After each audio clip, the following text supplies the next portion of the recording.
Hi, my name is Chris Brennan, and I'm here at the United Astrology Conference this week where I'm talking to different astrologers and seeing who's lecturing and seeing who's on the conference floor to get a sense of what's going on in the community today. And I actually ran into last night Kapiel Raaj, who is one of my favorite YouTubers, favorite astrologers on YouTube, and I had to get you for an interview, so thanks for joining me today. Absolutely, thank you so much. So yeah, what are you doing? How long have you been here at the conference? For a few days? Well, I came on Friday, and it was actually a very last minute decision because some of my friends from India were coming, to join the conference. I'm like, hey, it'll be a great time to meet them and meet my other astrologer friends. And I wanted to see because this was pretty much known as one of the biggest astrology conferences out there. And this time they integrated the Vedic astrology side with the Western astrology. I'm like, well, I've got nothing going on, so let me just go check it out. So I'm just here to hang out, meet people, and,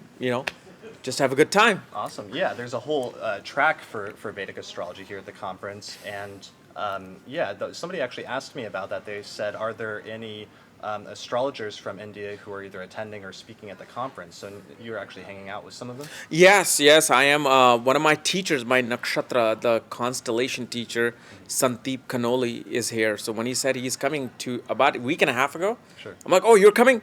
I went right away, booked my ticket, booked my flight. I'm like, oh yeah, I'm going to come and see you. Nice. Because he's been one of my biggest inspiration and teachers in trying to learn just the simple but the in-depth ability to predict things in astrology. So, and then I had my great friend Dennis Harness here, one of my great colleagues, Sam Juppy's here. I haven't seen him yet. I'm trying to look for him. And also, I'm great friends with David Palmer. Okay. Yeah. So I came here to see him. So yeah, I love the city of Chicago. When I found out I was in Chicago, Sure. that was like, okay, this is great because it's my favorite city to And come. you live on the East Coast, right? I'm on the East Coast now. Yeah. Okay. Brilliant. And you actually spoke at, I think, Dennis Harness's conference yes. last year, and Yep. you're speaking again this year? And this again, yeah. Okay, great. Just as because he wanted me to teach things, and then I'm like, I'm teaching everything every day on YouTube channel. Right. I mean, it'll be the same thing I'm teaching here. It's better you go there and watch it. I just wanted to come and hang out, so I'm just going to be giving me more of a more motivational, spiritual type, speech towards astrology and its secrets. So, but yeah, I mean, this year's actually, it's 3 times the people that are coming from last year. All my other teachers, my gurus are coming. So I'm like, I have to be there. So Sure. Sedona is one of my favorite places to be.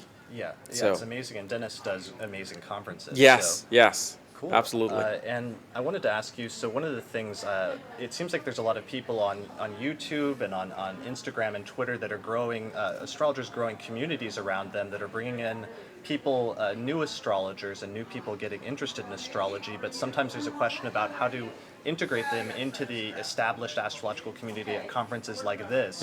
I mean, is that something that you've thought about, or when you have... Absolutely. Yeah. But here's the thing. My conclusion to that is because of places like YouTube, Facebook, Instagram, and now other websites coming available, it's like, see, what happens with a conference is like you have a limited amount of people that you can relate to. Right. You have a limited space, you have a limited time. Compared to, let's say, YouTube, I can make a 3-hour long video, Right. and somehow, some way, over the year, many people will watch it. But here, if let's say I was to give a lecture, perhaps let's say 80 people attend. After that, it's up to the marketing. It's up to people somehow finding out. But so for me, conference is more like a get together of astrologers, Sure. wanting to know about each other's lives, wanting to get into that collective consciousness in a way. But in terms of like teaching, I mean, because of the internet now, you can sit here and say something about astrology, and within 2 years span time, you may have 100,000 people watching that one video. Sure. Compared to, let's say, if they were to attend your class and you would have 80 people impacting, that's fine. But just because we're in this new age, for us, the online is now, far more, I would say, impactful. Compared, see, back in, let's say, even 2008, 2007, Right. a conference would be a great thing for Sure. like come and teach. But as far as teaching is concerned, online teaching that's the norm now. Sure. But with the conference, it's more like, hey, I want to get to know you. I want to get to know David. I want to get to know some new people that are here. What are they about? Let's hang out. Let's talk. Sure. So it's For more me, that's what it's all about now. the social component. Yes, the social component. So people who watch me on YouTube, Right. so many I didn't realize because I thought this was more of like a Western astrology integrated, system. But when I came, because I knew you guys, there was like a Vedic system here as well. But when I came, I even had people from the Western side recognize me. I'm like, what? Sure. I'm like shocked. Yeah. Like, well, I mean, you're one of the biggest. I think you're the biggest astrology YouTuber. So your videos come up, and I think that's actually Yeah. great because it means a lot of Western astrologers see your videos and then become interested in Vedic astrology, and Yeah. that's really valuable to me. And realize that while there's sometimes differences, there's a Yeah. lot of overlap as well. oh, there's absolute overlap. See, here's the thing about Western, Eastern, South, or North astrology. Because you're using this one medium, see, this is all the astrologies. Like, look at my 5 fingers as different astrology, but the medium, the source energy, is what's giving us the prediction. So you can have a tarot reader, you can have a psychic, a Western astrologer, Vedic astrologer, Mayan astrologer. They're all somehow connect to the source and then give the prediction, which comes out to be true. So if a tarot reader tells you that, hey, you're gonna get married in 2 years, in 2020 you're gonna get married. You come to a Vedic astrologer, they look at the time period, they're like, oh, all these dashas and transits are happening. 2020, beginning to mid, you will get married. They come to a Western astrologer like you, you'll be like, okay, so this transit is happening. Venus may be squaring or trine Jupiter. This is where things will happen. So you see, everybody's using different source. Right. But the prediction, that's what matters. Yeah. And it took a lot of ignorant failures on my part to understand that no matter what astrology it is, what medium of prediction it is, we're all using that same matrix. And if you don't realize that, then you're in a complete black cloud. So it doesn't matter if it's Western or Eastern, as long as a person gets the correct prediction that people have from all sources, that's it. Sure. I don't care what people follow, what's right, what's wrong. Just in the last 2-3 years, I've really understood that fact. That doesn't matter, because I've had people who took a reading from me, but they're like, I went to this Western astrologer. He told me I was gonna get married here, have an accident, and maybe have twins, and all of those things end up happening. I'm like, that's brilliant. I mean, somebody who may be ignorant, closed-minded, will say, disregard that. Oh, it's Western astrology. Some may disregard it. Oh, it's Vedic, but no, Western is more.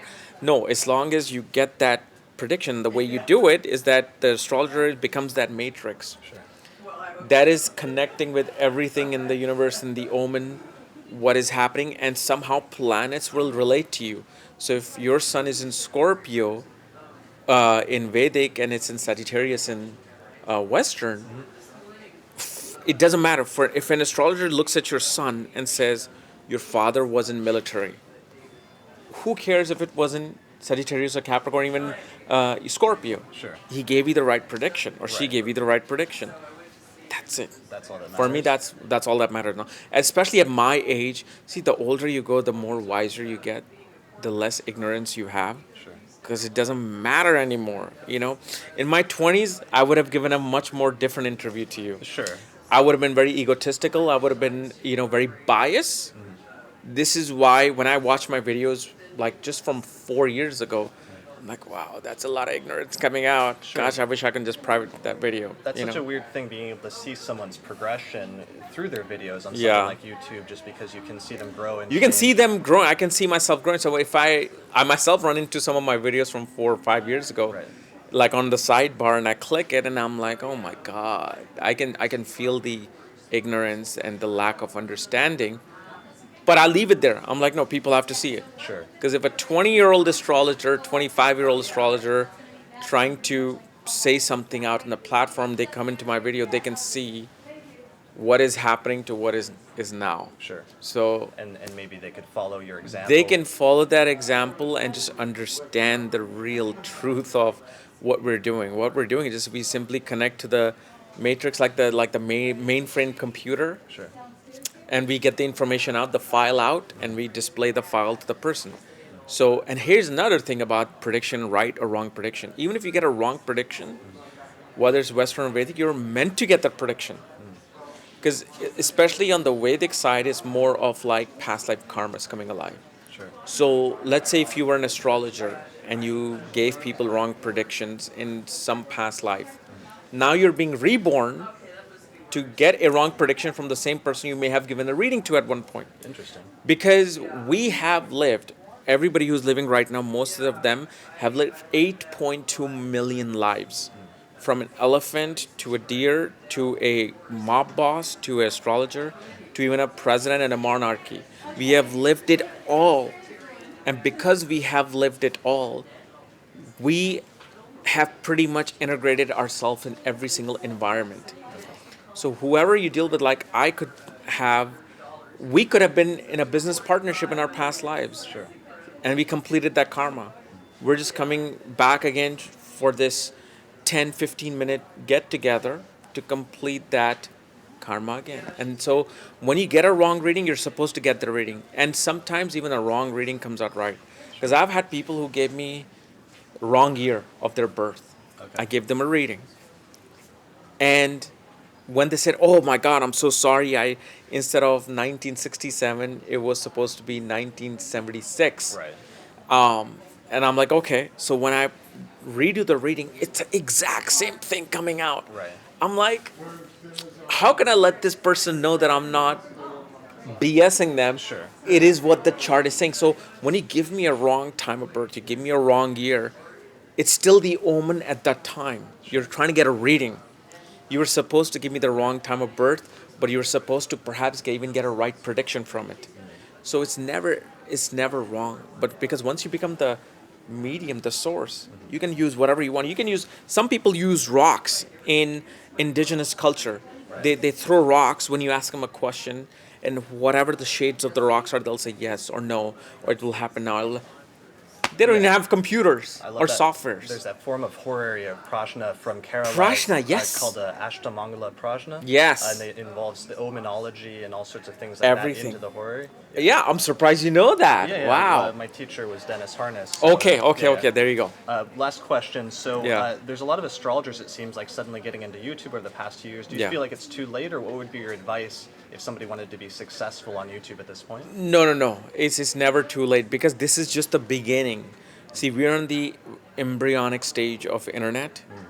We're now getting to a point where the baby's about to be born, but still a baby has to live a long life. So this is going to keep developing. Like what I'm also hearing, like Amazon is trying to come out with its own version of YouTube. Okay. You know, and so it's not too late for people to get in and get out there. The only thing is, so if you look at from an astrological perspective, there's so many astrologers on YouTube. Right.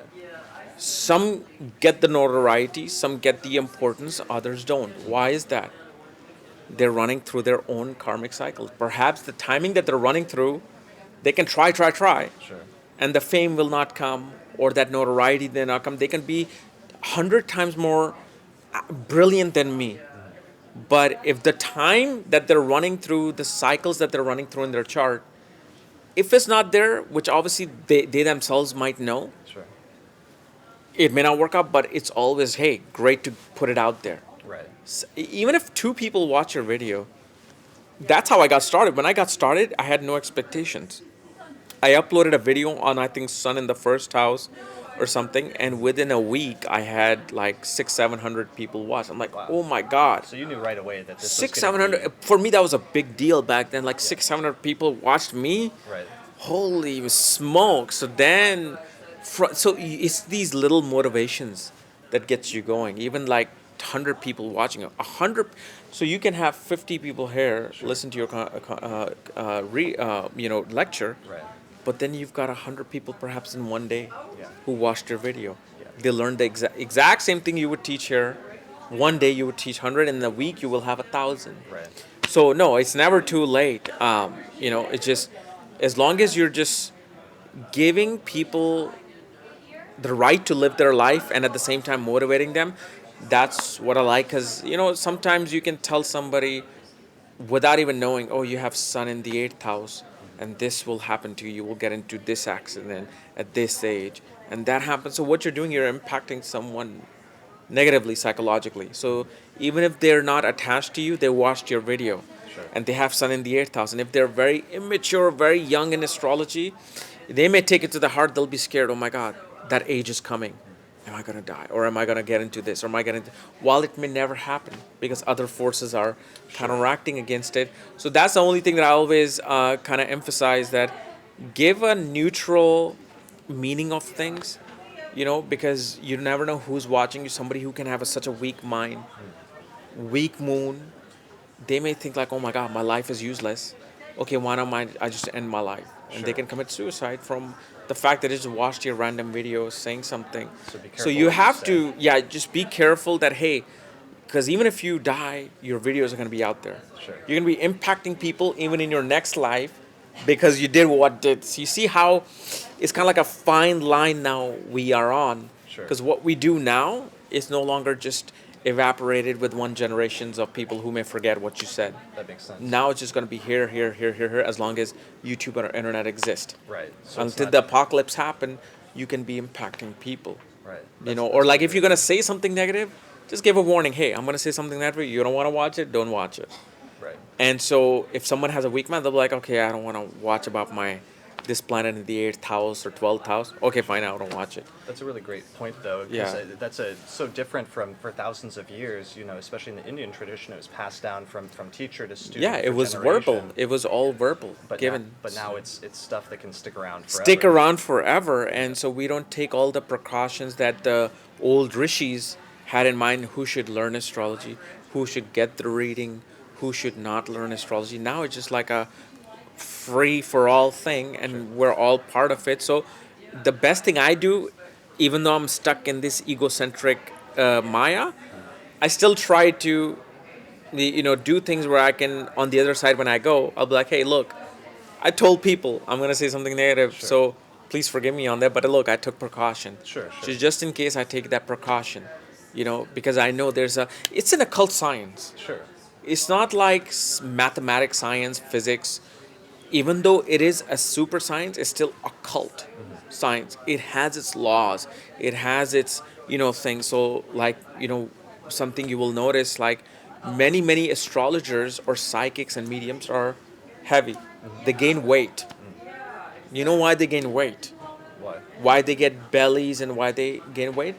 They start storing other people's karma Right. inside. Yeah, that energetic transfer. Energetic Yeah. transfer. So if you want to go into astrology, you always have to know how to release it. Sure.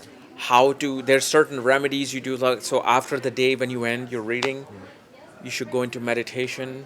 You should say, I bless everybody and I release that karma for everybody. So this way you don't keep getting. And I just learned this recently too. Okay. Just last year in the Sedona conference, I was hanging out with astrologer buddies, and from there I found out. Sure. I'm like, why is it that psychics, medium astrologers start gaining weight after a certain point? Because they start storing people's karma.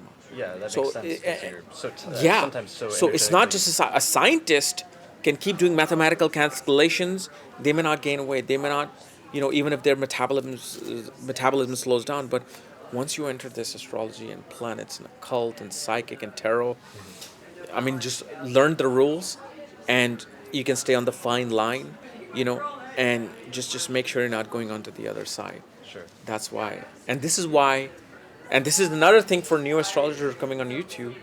Why is it that I have gained whatever popularity I've gained is because I can mentally relate to the people who have been in my space. Sure. Because I've had some very traumatic, scary readings from astrologers. Okay.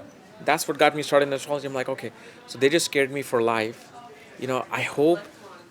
I want to change this. I want to make people happy. Because people never liked astrology just 10 years ago. They're like, I don't want to go to an astrologer. They scare me. Sure. Especially Vedic astrologer, they're like very headstrong. They'll tell you, Right. or you have a short life, or you're not supposed to be married. Some people are not mature and spiritually inclined to say, oh, okay, I'm fine. Sure. Kind of like how Ram Dass says, whatever happens, you just say, oh, okay, that's fine. Oh, this is what's happening. So in your delineations, you tone Yeah, it, so you tone in it your down a bit? 20s, if an astrologer gave me a negative reading, when I walked out of the door, I cursed them. Like, you're the worst person I ran into. I hope you live a miserable life. Right. I did that mentally inside me. I'm like, why would you tell me all these things? Right. So I'm like, okay, let me create this vibe to people that, hey, astrology is not all negative. It is fun. It is great to understand it. So once you understand it, you can live your life the way you want. So even if there's a really negative thing with a planet in a certain house, I kind of tweak it so it doesn't come to them very negatively. Okay. In a private reading, if they want to know something which is one-on-one, okay, I might tell you that if you really are, if I see that you are on a path to know the truth. But there's so many rules and regulations in a cult that we treat it as just a social media network. Right. Type whatever we want, make whatever we want. I got the fame, I got the, notoriety. But once you get to at that age, especially after 36, when Saturn becomes mature, Saturn kind of makes you cautious about what are you doing? Why are you doing this? What is the purpose behind doing this?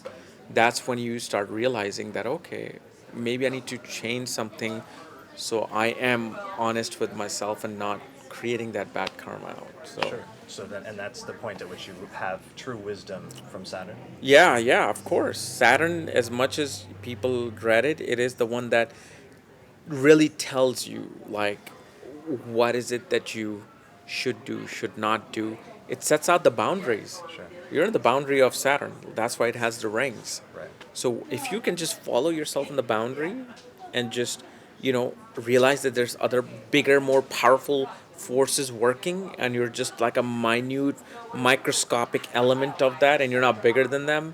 Once you realize that, that's when you start doing the right things. Sure. Because first of all, we're in the egocentric mind, like, I am bigger than the planet. Oh, I'm gonna be gone. I'm gonna make this video, do my thing, leave. Who cares? But you gotta understand, you are on this planet borrowing prana, the breath that we taken in. You're borrowing that. Somebody's loaning you that. Sure. God, the earth.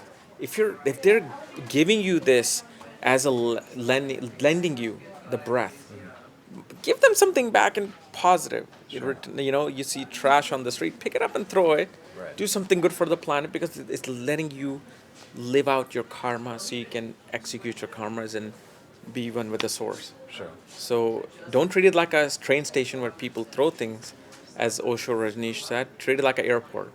You're there, you're needing. You're not gonna throw something on the airport, right? Like Right. banana or all that. You're gonna be nice and calm. There's security there. Even if you're the most angry person, you'll be polite, and your plane comes and you go. That's it. Right. So it's just the airport right now we're at, and we're gonna go. I think that's a great note to end on. Where can Yeah. people find out more information about your work? Oh, just my website, astrological and my YouTube channel, KRSchannel. Okay. So I'm there. Yeah. It's just my Brilliant. passion. Well, So thanks a lot for joining me. Thank you today. so much, my Have a man. Good rest of the conference. Yes. And yeah, thanks everybody for watching. And if you want more videos from YouTube, you want to see more interviews with other astrologers, please subscribe to the channel, and we'll see you next time. thank you. All right.